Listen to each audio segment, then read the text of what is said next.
오늘 하나님 말씀은 시편 119편 161절에서 176절까지입니다. 시편 119편 마지막 두 연을 우리가 함께 묵상합니다.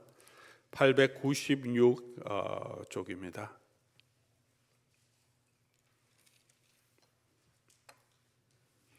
하나님 말씀 시편 119편 161절부터 마지막 절까지 제가 받들어 읽겠습니다. 고관들이 거짓으로 나를 핍박하오나 나의 마음은 주의 말씀만 경외하나이다. 사람이 많은 탈취물을 얻은 것처럼 나는 주의 말씀을 즐거워하나이다. 나는 거짓을 미워하며 싫어하고 주의 율법을 사랑하나이다. 주의 의로운 규례들로 말미암아 내가 하루 7번씩 주를 찬양하나이다. 주의 법을 사랑하는 자에게는 큰 평안이 있으니 그들에게 장애물이 없으리라. 여호와여, 내가 주의 구원을 바라며 주의 계명들을 행하였나이다. 내 영혼이 주의 증거들을 지켜사오며 내가 이를 지극히 사랑하나이다.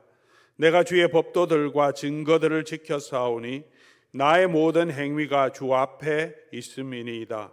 여호와여, 나의 부르짖음이 주의 앞에 이르게 하시고 주의 말씀대로 나를 깨닫게 하소서. 나의 간구가 주의 앞에 이르게 하시고 주의 말씀대로 나를 건지소서. 주께서 율례를 내게 가르치심으로 내 입술이 주를 찬양하리이다. 주의 모든 계명들이 의로우므로 내 혀가 주의 말씀을 노래하리이다. 내가 주의 법도들을 택하여 사오니 주의 손이 항상 나의 도움이 되게 하소서. 여호와여, 내가 주의 구원을 사모하여 사오며 주의 율법을 즐거워하나이다. 내 영혼을 살게 하소서. 그리하시면 주를 찬송하리이다. 주의 규례들이 나를 돕게 하소서. 이런 양같이 내가 방황하오니 주의 종을 찾으소서. 내가 주의 계명들을 잊지 아니함이니이다. 아멘. 5월은 가정의 달이라고 우리가 부르고 있습니다. 가정만큼 소중한 것은 없는 것 같습니다. 아무리 우리가 세상적으로 성공해도 또 돈이 많아도 가정에서 우리가 행복을 누리지 못하면 진정으로 만족할 수 없는 것 같습니다. 어떤 어려움이 있어도 또 나를 지켜주고 위로해주고 힘을 주고 사랑하는 그런 가족들이 있으면 우리가 또 삶을 포기하지 않고 견딜 수 있는 힘을 얻게 됩니다. 있을 때 잘하라는 말이 우리가 늘 있듯이 우리가 늦었다고 생각할 그때 우리가 다시 우리 가정의 귀함을 알고 또 가정 안에서 서로 사랑을 나누는 귀한 마음을 잊지 말았으면 좋겠습니다. 5월에 여러 가지 행사들도 있고 하니 우리 가족들과 귀한 시간들을 마련해 보시면 좋겠습니다. 교회도 영적인 가정, 하나님의 권속이라고 말합니다. 우리 신앙생활에도 교회에서 행복해야 신앙이 또 행복하고 또 믿음이 자라게 됩니다. 교회 공동체에서 우리가 행복을 누리지 못하면 신앙이 자라갈 수 없습니다. 아무리 좋은 설교를 유튜브로 듣는다고 해도 우리 신앙의 기쁨을 누릴 수가 없습니다.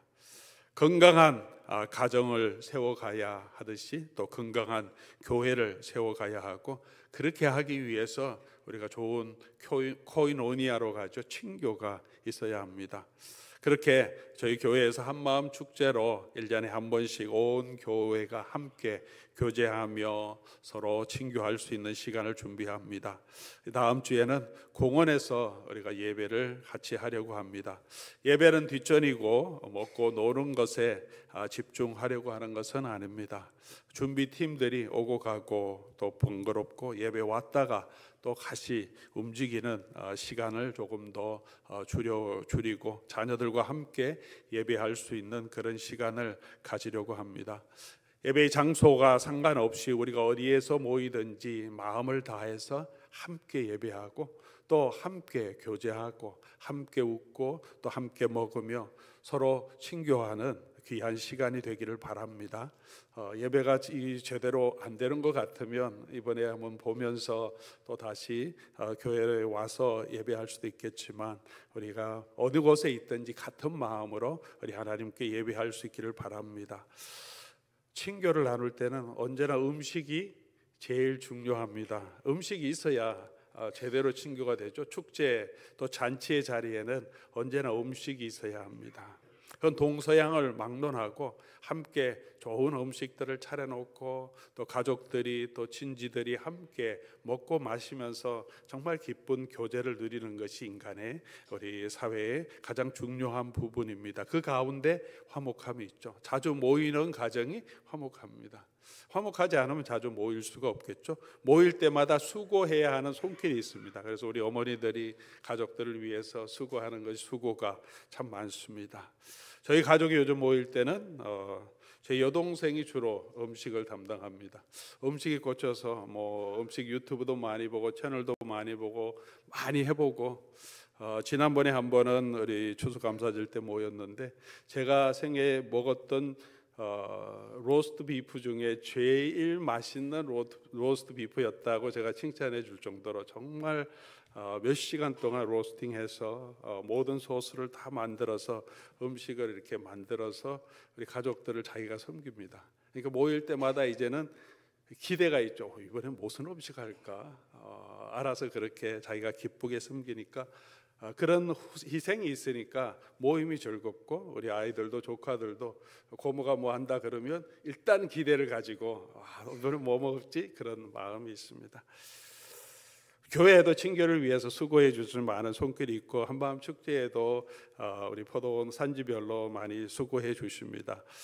그런 수고, 뭘 보여주려고 하면 부담이 되지만 기쁨으로 사랑으로 함께하고 또 옆에서 같이 함께 참여하면 준비하는 그 과정이 오히려 코이노니아 친교가 되고 기쁨이 될 것으로 생각합니다. 우리 섬겨주시는 모든 포도원 산지들 감사드리고, 또 식구들도 우리 포도원 지기가 알아서 하는 게 아니라 나는 뭘 도와줄 수 있을까 기꺼이 물어보시고 동참함으로 우리의 모든 섬김이 축제의 한 부분이 되었으면 좋겠습니다. 그 가운데 우리 온 교회가 함께 기쁨을 누릴 수 있을 것입니다. 주일 봉사팀들도 참 우리 토요일마다 음식을 준비하는 모습을 보면서 참 감사한 마음이 많이 있습니다. 코로나 전에 전부 음식 준비하는 게 많이 힘들고 봉사하는 사람도 많이 없다고 했었는데, 코로나 지나면서 다시 우리가 같이 친교를 회복하자 해서 동참해 주시고 권사님들도 같이 참여하면서 토요일 아침마다 준비할 때 보면 참 즐겁게 준비하셔서 여기서 같이 저도 음식을 준비하면서 같이 교제했으면 좋겠다 그런 마음이 들 정도로 수고가 아니라 그 수고가 하나의 친교의 장이 되고, 또 끝나고 함께 교제 나누고 커피 마시면서 오히려 그것이 우리 마음을 기쁘게 하는 귀한 섬김이 되고, 그들의 섬김을 통해서 또 저희 교회 오시는 분들, 기존 성도들도 그렇고 새 가족들이 음식이 너무 맛있다, 국밥인데 국도 밥도 김치도 너무 맛있다고 참 고마워하고, 또 저희가 또 자랑할 수 있습니다. 우리 성도님들이 이렇게 기쁘게 준비해서 이렇게 늘 우리가 다 만들어서 섬깁니다, 이렇게 자랑할 수 있습니다. 그런 교회가 그 가운데서 우리가 기쁨을 누리지 않을까 생각합니다. 이번에 또 에버그린 또 무소속 모든 성도들 팀으로 다 한 팀으로 만들었습니다.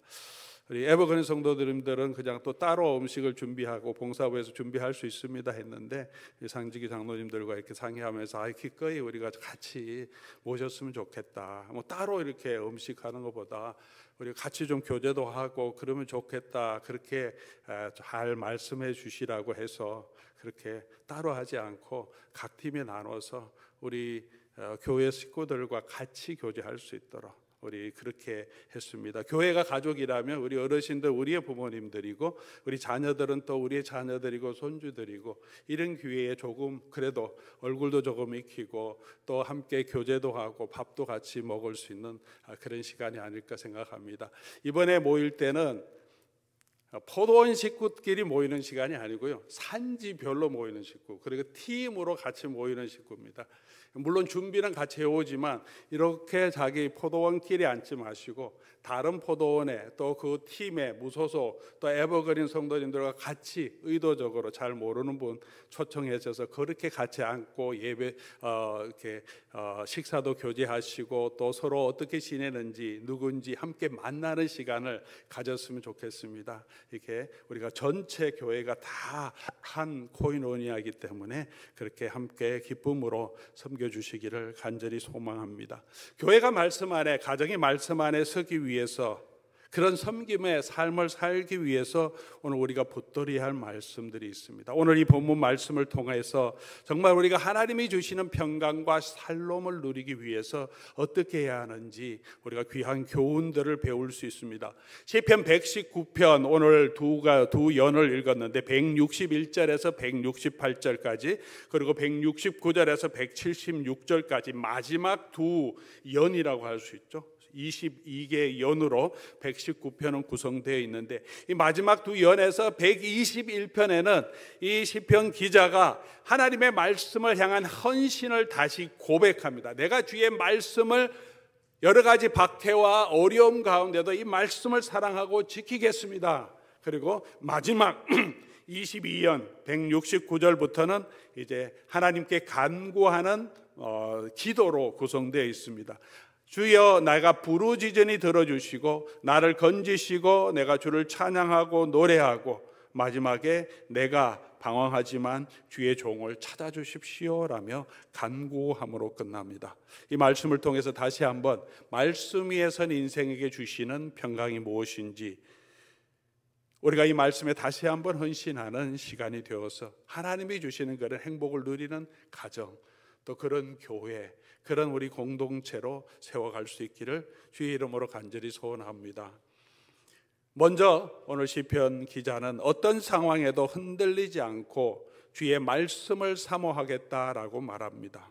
161절이죠. 고관들이 거짓으로 나를 핍박하오나 나의 마음은 주의 말씀만 경외하겠습니다. 고관들이 거짓으로 나를 핍박하지만, 고관들이라고 하는 것은 나의 생명을, 나의 경제적인 유익을, 나에게 위협을 할 수 있는 그런 사람들이죠. 고관들, 힘을 가지고 있는 사람들이 나에게 하나님을 떠나게 하고, 너가 하나님을 믿는 신앙을 가지고 있을 때 계속 그런 신앙대로 가면 불이익을 주고 나를 압박하게 그런 일들이 있을지라도 나의 마음은 주님의 말씀만 경외하겠습니다 라고 말합니다. 162절에도 거짓을 미워하고 싫어하고 주의 율법을 사랑하겠습니다. 166절에도 내가 주의 계명을, 167절, 168절에도 주의 계명을 내가 지키겠습니다 라고 고백하고 다시 다짐합니다.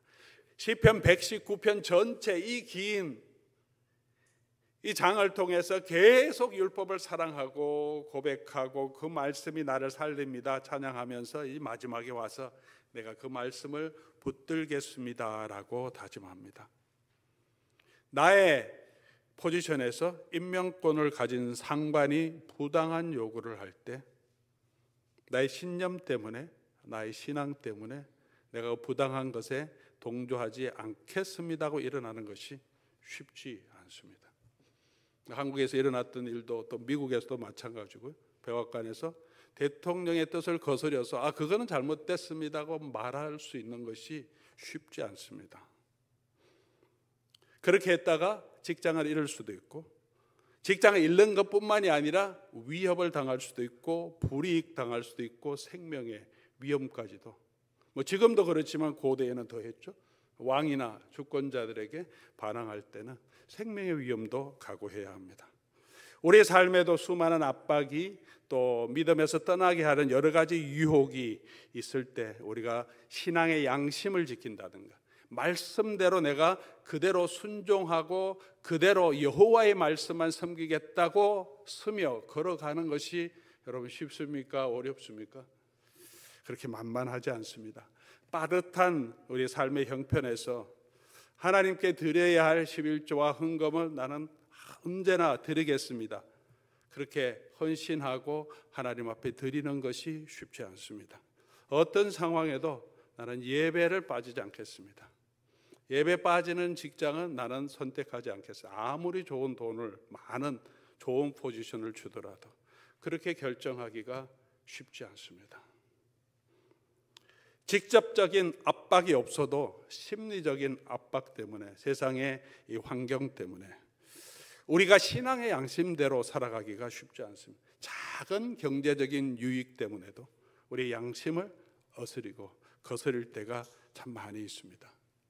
말씀대로 살아가는 것이 쉽지 않은데 그런 결단이 저와 여러분에게 필요하고, 또 그런 결단을 오늘 시편 119편 이 기자는 하나님께 간구하며 내가 그렇게 주의 말씀을 소망합니다, 주의 말씀만 경외하겠습니다 라고 고백합니다.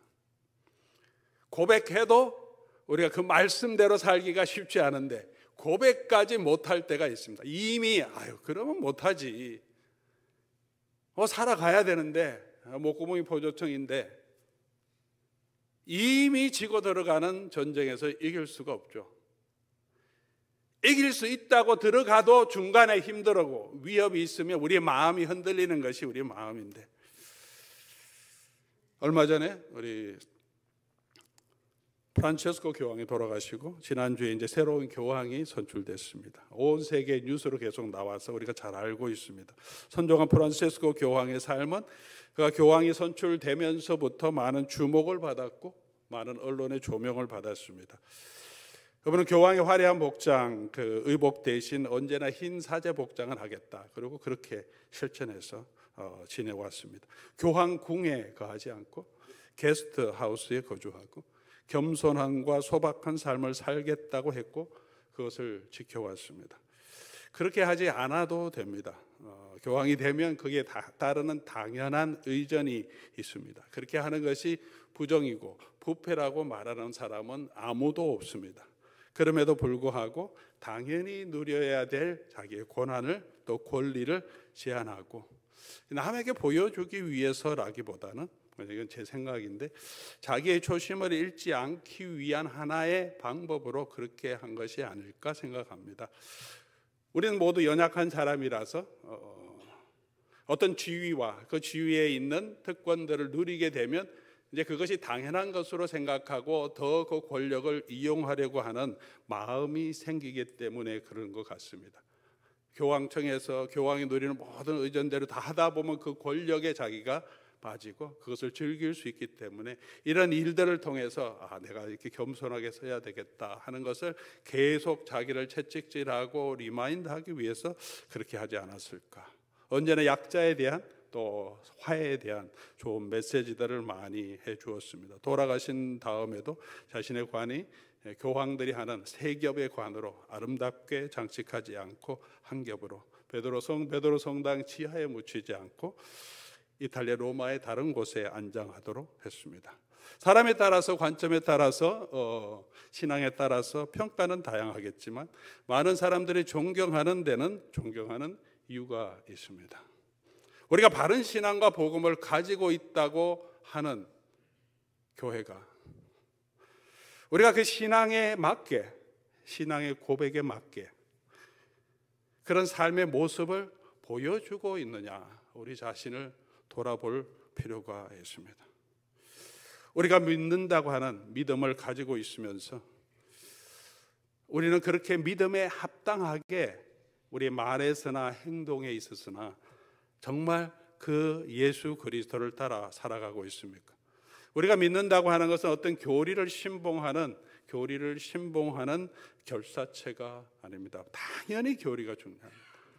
그러나 우리는 예수 그리스도의 복음을 알고 예수 그리스도를 따르는 제자로 살기로, 이 세상 것들이 아니라 주님께서 우리에게 주시는 영원한 가치, 영원한 하나님의 나라를 알고 그 부활을 소망하며 이 땅에서 그 하나님, 보이지 않지만 하나님의 나라의 영광, 그것을 이 땅에 보여주는 하나님의 나라의 백성으로 이 땅에 살아가도록 하나님께서는 당신의 아들을 보내주시고 우리를 그의 피로 구원해 주셔서 하나님의 백성 삼아 주신 것입니다. 내가 이 땅에서 잘 먹고 잘 살고 행복하게 해주시기도 하지만 그것이 우리를 구원하신 목적, 그 정도의 축복을 주시기 위해서 하나님께서 예수님을 이 땅에 보내지 않았습니다.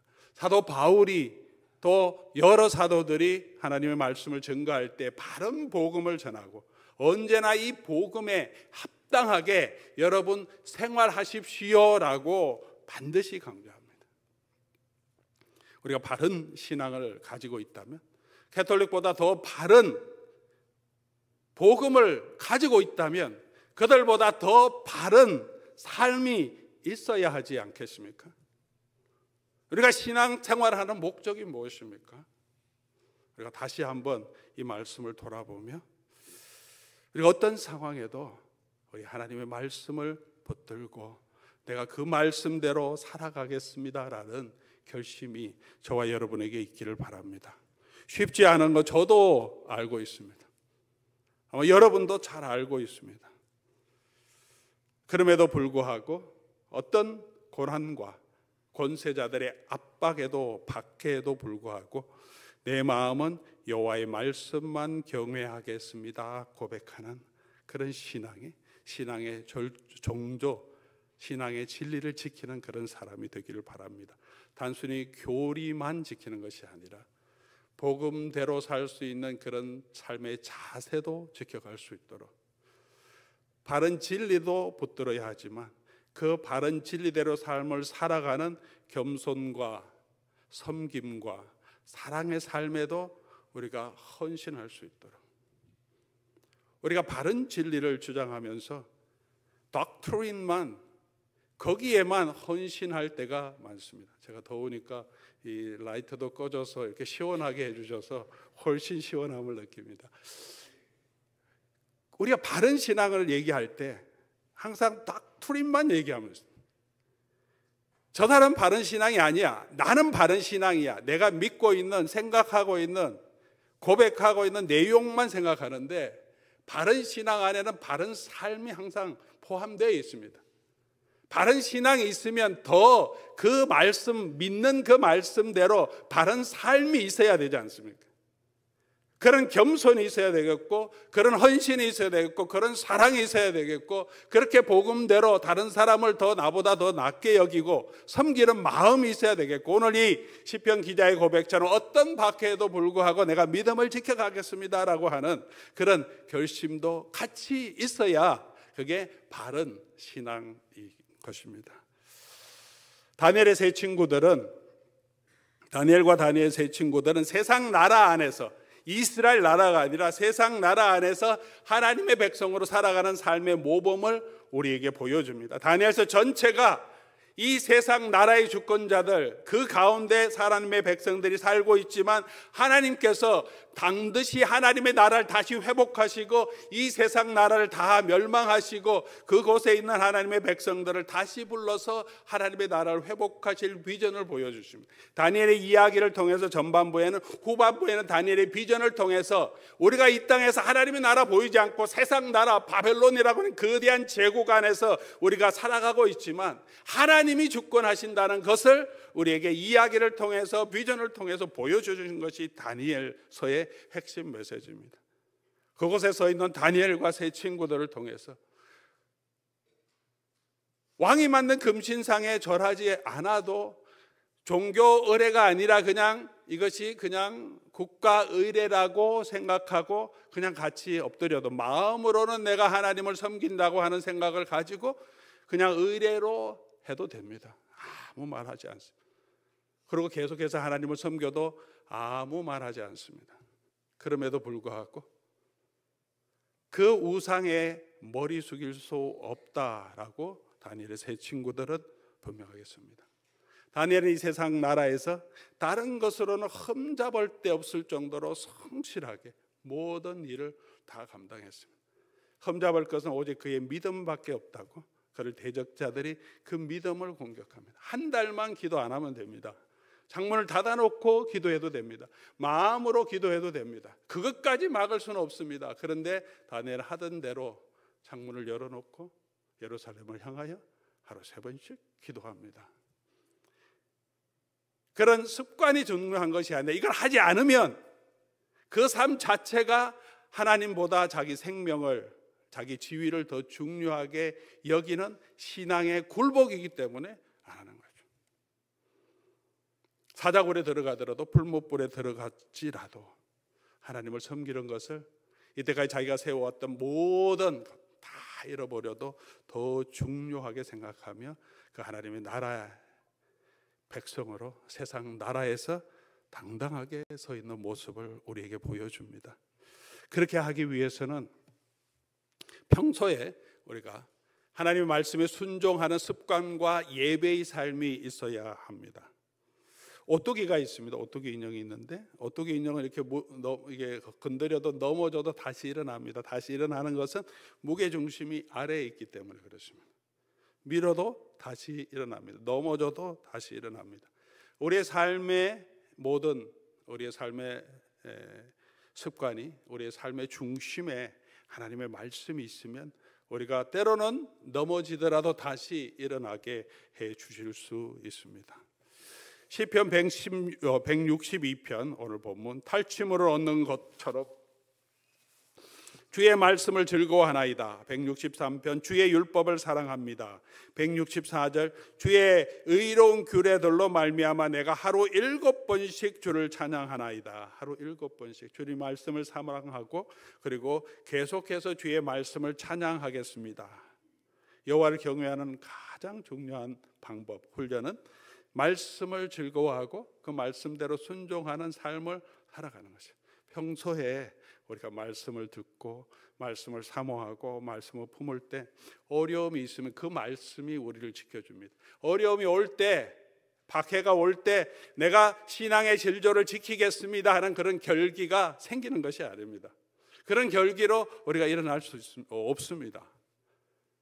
믿음을 지키는 사람은 원래 평소에 작은 일에서도 하나님 말씀대로 살아가는 습관, 그런 영성이 쌓여 있어야 되는 거죠. 제가 갑자기 순교할 수 있는 인생이, 그런 신앙이 갑자기 나타나지 않습니다.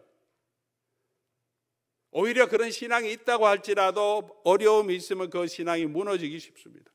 평소의 말씀대로 살아가는 우리가 순교적인 삶이라고 그렇게 어르신들을 표현하는데, 그런 삶의 자세가 있었을 때, 그런 위험이 있을 때 그 박해에도 그런 위협에도 불구하고 믿음을 지켜나가는 것이죠. 베드로가 그냥 순교한 게 아니고 야고보가 그냥 순교한 게 아니죠. 예수님이 그냥 십자가에 달리신 것이 아닙니다. 오실 때부터 계속해서 하나님의 말씀에 순종하고 겟세마네 동산에서 하나님의 뜻에 자신을 완전히 드리는 기도가 있었기 때문에 십자가를 기꺼이 감당하실 수 있었던 것입니다. 사랑하는 교우 여러분, 오늘 우리 평소에 우리가 여호와의 말씀을 사모하고 그 말씀을 계속 붙드는 이런 훈련이 있어야 합니다. 언제나 사모한다고 해서 언제나 성경을 펼 때마다 항상 즐겁고 기쁜 것이 아닙니다. 여러분, 아내 남편들 다 계시지만 사랑하시죠? 근데 볼 때마다 즐겁고 기쁜 거 그렇습니까? 그런 분도 그런 분도 계시네. 항상 그렇지 않아. 짜증 날 때도 있고 그냥 덤덤할 때도 있어요. 그냥 뭐 매일 보니까 그냥 덤덤합니다. 그래도 매일 보고 매일 먹고 같이 이야기하고 같이 잠을 자면 그런 과정에서 어떻게 해요? 부부가 정이 들고 사랑이 들고 그 정이 그냥 열정적인 사랑보다 더 깊은 게 있지 않습니까?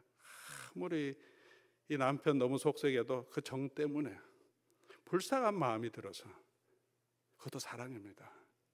아주 귀한 사랑이죠. 어떻게 그게 생깁니까? 같이 살아왔기 때문에 그렇죠. 계속 만났기 때문에 그렇습니다. 하나님 말씀을 그렇게 계속 우리가 품고 어떤 때는 지루하기도 하고 어떤 때는 정말 은혜도 있고 뭐 그러면서 계속 일상의 삶 가운데 말씀을 배우고 말씀 가운데 거할 때 우리가 어려움이 있을 때 그 말씀이 저와 여러분을 지켜주고 그런 일상의 삶이 우리의 신앙의 인격, 근력을 주어서 고난도 견디게 하는 것입니다. 오늘도 우리 또 수료 예배까지 같이 하고 또 커피 브레이크도 같이 잘 맞추셨는데 매일 말씀을 묵상하고 또 선포되는 주일 말씀을 늘 마음에 품고 성경을 읽고 그런 삶이 우리에게 있을 때 여러분 삶에 어렵고 힘든 일이 있을 때라도 그래 그 말씀이 위로를 얻고 또 힘들 때 말씀으로 돌아가는 그런 능력도 그런 일도 할 수 있는 것입니다. 그런 삶이 없으면 고난과 핍박이 오면 어떻게 됩니까? 이거 다 내려놓을 수밖에 없습니다. 그러면 삶이 더 힘들고 어렵게 되죠. 훨씬 더 많은 고난 가운데 어려움을 통해서 결국 하나님의 은혜로 나올 수밖에 없습니다. 사랑하는 교우 여러분, 이것이 우리 혼자서 되지 않습니다. 그래서 항상 공동체로 불러주신 겁니다. 이스라엘 백성들이 같이 모여서 함께 예배하고 함께 제사하고 말씀을 가르치는 사람을 주시듯이 교회도 같이 모여서 함께 예배하도록, 그래서 모이기를 배하는 어떤 사람들의 습관과 같이 하지 말고 자꾸 모이라고 말합니다. 공동체가 함께 모여야 믿음 가운데 살 수 있습니다. 모여서 함께 말씀을 나눌 때 그 말씀을 통해서 힘을 얻을 수 있습니다. 작은 말씀이라도 우리가 모일 때마다 우리가 그 말씀으로 서로 권면하고 내게 주신 그 은혜를 함께 나누는 것이 선지자적인 사역을 하는 것입니다. 사랑하는 교우 여러분, 먹고 마시는 것에서 넘어서서 하나님의 말씀으로 서로 권면하는 그런 공동체로 우리가 서갈 수 있기를 바랍니다. 말씀도 더 깊이 있게 배우고 알아야 합니다. 말씀 묵상 정도에만 머무는 것이 아니라 성경 전체가 보여주는 하나님의 나라가 어떤 것이고 성경에서 보여주는 신학적인 그런 스테이트먼트가 무엇인지, 우리는 어떤 믿음을 가지고 살아가고 성경은 무엇을 가르치는 것이도 배워야죠. 그래서 성경 구약 신약 개론도 하고 교리도 공부하고 또 여러 가지 성경 공부와 근거리 훈련도 제공합니다. 화요 중보 기도에도 우리가 계속해서 우리 모이고 있습니다. 혼자 기도하는 것보다 또 여러분이 같이 모여서 기도할 때 더 힘이 나지 않습니까? 수요 기도회든 우리 토요 기도회든 함께 모여서 하나님 말씀 붙들고 살아가기를 우리가 힘써야, 그런 삶이 있어야 우리가 고난에도 우리가 믿음을 견딜 수 있습니다. 편안하게 주일 예배만 하고 돌아가면 우리의 삶이 편안하고 안전하냐? 그렇지 않습니다. 신앙적으로는 절대 그렇지 않습니다. 너무 과한 일을 해도 잘못이죠. 우리가 감당할 수 있는 만큼 해야 되지만 말씀을 사모하고 모이는 이런 시간이 없으면 우리가 믿음 안에 서갈 수 없습니다. 사랑하는 교우 여러분, 사도 바울은 골로새서 3장 16절에 이렇게 성도들에게 권면합니다. 그리스도의 말씀이 너희 안에 풍성하게 하며 시와 찬미와 신령한 노래들로 서로 화답하며, 이 말씀을 하시면서 우리가 새로운 피조물이 되었으니 옛사람은 벗어버리고 새사람을 입어야 된다. 그리스도의 가정 안에서 남편과 아내가 어떻게 살아가야 될지, 세상 사회 안에서 또 종이 주인에게 어떻게 살아가야 할지 삶의 여러 가지 모범을 얘기해 주면서 가장 먼저 얘기해 준 것이 그리스도의 말씀이 너희 마음 가운데 풍성하게 거하게 하고, 그리고 시와 찬미와 신령한 노래가 뭡니까? 예배하는 거죠. 오늘 시편 기자는 하루에 7번 내가 찬양하고 노래하겠습니다 하는 것은 꼭 7번이 중요한 것이 아니라 7번이라고 하는 것은 완전수잖아요. 날마다 기도하겠습니다, 항상 기도하겠습니다 한 것처럼 내 입술에 늘 찬송이 있겠습니다, 내가 그런 예배의 삶을 살겠습니다 라고 고백하는 것입니다. 그렇게 말씀을 붙들고 그 말씀에 헌신하는 삶의 결단이 있을 때 하나님이 저와 여러분에게 우리가 하나님이 주시는 그 기쁨과 그 즐거움을 주실 줄 믿습니다. 이렇게 말씀에 헌신하는 저와 여러분 될 수 있기를 바랍니다. 그렇게 말씀에 헌신하면서 두 번째 우리가 볼 수 있는 것은 주의 법을 사랑하는 자들에게 하나님께서 주시는 약속이 있습니다. 그 약속을 소망하시기 바랍니다. 165절에 주의 율법을, 주의 법을 사랑하는 자에게는 큰 평안이 있으니 장애물이 없으리로다. 큰 평안이 있다. 하나님이 주시는 평안, 이 히브리 말로 샬롬이라고 하죠. 샬롬. 여기서 큰 평안, 이 단어가 샬롬입니다. 어떤 샬롬, 어떤 평안이 있습니까? 가장 먼저는 하나님과의 평안이죠. 하나님과 평안이 없으면 우리 인생에 어떤 평안도 소용이 없습니다. 하나님 말씀이 있을 때 우리가 하나님과 평안하게 됩니다. 말씀을 들을 때 그 하나님과의 관계가 회복됩니다. 죄가 있으면 하나님을 보기도 싫고 만나기도 싫고 그 말씀을 마음에 품기도 싫습니다. 그러나 우리가 회개하고 우리 하나님께 나아가면 가장 먼저 하는 것은 하나님 말씀대로 살아가고, 그 하나님과의 관계가 회복되면 우리가 하나님의 의롭다함을 얻고 우리에게 주신 그 하나님의 구원을 인정하고 하나님의 은혜를 누리게 됩니다. 말씀 붙들고 있으면 사람과의 관계에서도 평강을 누릴 수 있습니다. 사람을 향한 미움도, 이기겠다고 하는 욕심도 절제할 수 있고 조금씩 더 섬기는 마음을 가질 수 있습니다. 너무 미워했던 원수라도 긍휼하게 여기는 마음도, 사랑하지는 못하더라도 참 불쌍한 인간이다라고 여겨줄 수 있는 마음도, 그 사람에 의해서 더 이상 상처받지 않을 수 있는 그런 은혜도 주십니다. 자연과의 관계도 회복하게 하십니다. 하나님의 만드신 자연을 소중하게 생각하고 그 자연을 통해서 하나님이 주시는 은혜를 누리게 됩니다. 사회 공동체적으로도 우리가 하나님의 말씀이 있을 때 긍휼한 마음, 가난한 사람을 돌보는 마음을 하나님이 주십니다. 무엇보다도 우리가 하나님 말씀이 있을 때 우리의 마음에 하나님이 주시는 평강이 있습니다.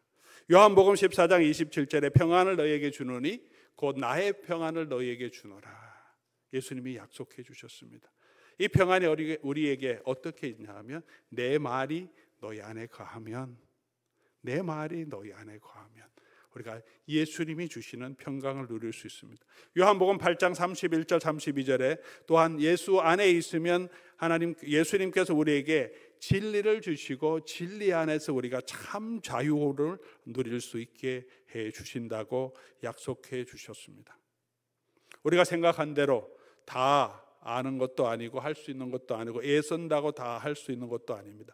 하나님께서 우리를 지켜주셔야 하고, 그래서 하나님 안에서 우리가 주의 말씀을 품고 있을 때 내가 놓지 못했던 이 모든 근심, 걱정의 모든 것들을 하나님께 맡기며 하나님이 주시는 자유를 누릴 수 있습니다. 우리 건강에 대한 문제도, 우리 재정에 대한 문제도, 신분에 대한 문제도, 자녀에 대한 문제도, 나의 생명에 대한 문제도, 우리 하나님 말씀이 우리 가운데 있을 때 그 말씀의 약속에 우리에게 맡기면 하나님이 주시는 자유함을 우리가 누리게 됩니다.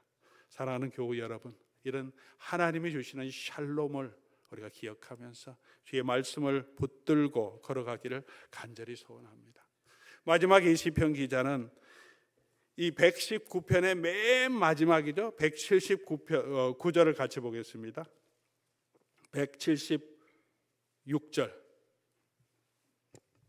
같이 한번 읽어보겠습니다. 이런 양같이 내가 방황하오니 주의 종을 찾으소서. 내가 주의 계명들을 잊지 아니함이니이다. 이제까지 이 시편 기자를 보면 너무 위대한 신앙의 사람 같습니다. 내가 여호와의 율법을 사랑합니다. 사모합니다. 말씀대로 행하겠습니다. 오늘 121년에도 그렇게 합니다. 내가 고난과 고관들의 고난과 박해가 있어도 내가 주의 말씀을 내 마음에 품고 경외하겠습니다. 사랑하겠습니다. 그렇게 하는데 맨 마지막에 뭐라고 얘기하냐 하면 나는 이런 양같이 방황하고 있습니다. 이게 인간의 실존이죠. 하나님의 백성일지라도 이렇게 고백하기는 했지만 여전히 현실에서는 이런 양같이 마음이 방황한다는 거예요.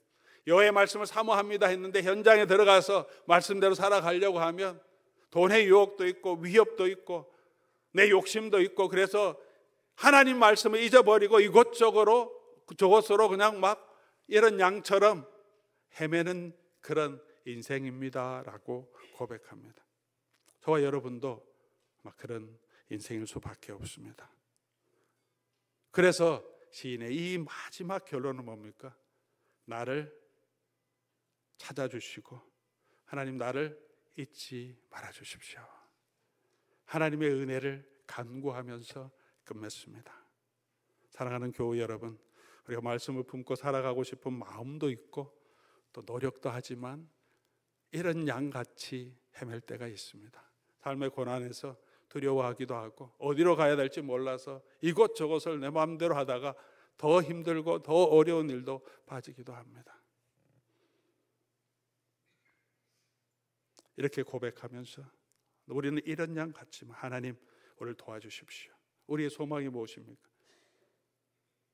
여호와가 우리의 목자가 되시기 때문에 우리 선한 목자 되신 예수님이 우리에게 계시기 때문에 주님, 내 손 잡아주십시오. 나를 붙들어 주십시오.